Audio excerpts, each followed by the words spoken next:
ज़रा एक लम्हे के लिए तसव्वुर कीजिए, आज से 10 साल बाद आपकी सुबह कैसी होगी? क्या आप अपने पैरों पर मजबूती से खड़े होकर खुद चाय बना सकेंगे या फिर किसी के सहारे बाथरूम तक जाना पड़ेगा? क्या आप बाजार जाकर अपनी पसंद की चीज़ें खुद खरीद सकेंगे? ये सवाल सुनने में भारी महसूस होते हैं, मगर यही असल हकीकत है। और इस हकीकत का फैसला आज हो रहा है, इसी वक्त हो रहा है, आपकी प्लेट में रखी हुई ग़िज़ा के ज़रिए हो रहा है। दुनिया भर में हर साल लाखों बुजुर्ग अपनी जिंदगी इसलिए नहीं हारते कि उन्हें कोई बड़ी बीमारी लाहक हो जाती है। वो अपनी आज़ादी इसलिए खो देते हैं क्योंकि एक दिन उनका पाँव फिसल जाता है, वो गिर जाते हैं, हड्डी टूट जाती है और फिर वो दोबारा पहले की तरह बिस्तर से उठ नहीं पाते।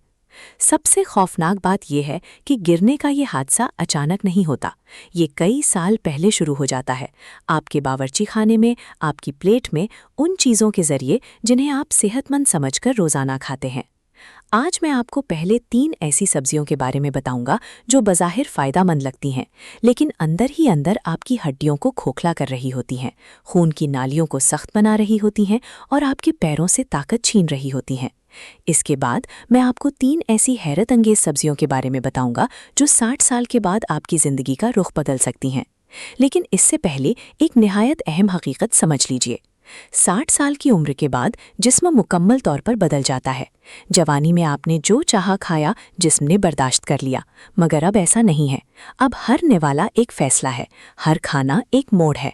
अगर आप सही ग़िज़ा खाएंगे तो आपका जिस्म एक मजबूत दरख्त की तरह कायम रहेगा, लेकिन अगर आप गलत ग़िज़ा खाएंगे तो यही दरख्त अंदर से खोखला होता जाएगा और एक दिन एक मामूली सी ठोकर भी उसे ज़मीन पर गिरा देगी। सबसे पहले बात करते हैं उन सब्जियों की जिनसे आपको परहेज़ करना चाहिए।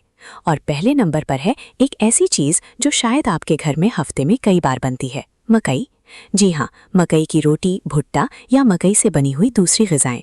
आप शायद सोच रहे होंगे कि मकई तो कुदरती ग़िज़ा है, इसमें क्या खराबी हो सकती है?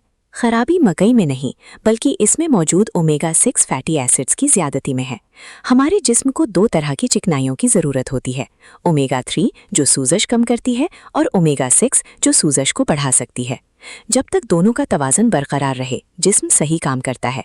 लेकिन अगर आप रोज़ाना ज़्यादा मिक़दार में मकई खाते हैं तो ओमेगा 6 का पलड़ा भारी हो जाता है। ये सूजश बाहर से नज़र नहीं आती, बल्कि खामोशी से आपके जोड़ों, खून की नालियों और उज़लात के अंदर चलती रहती है। आपके घुटने दर्द करते हैं, आप समझते हैं कि ये उम्र का असर है। उंगलियां करती हैं, आप ख्याल करते हैं कि मौसम बदल गया है।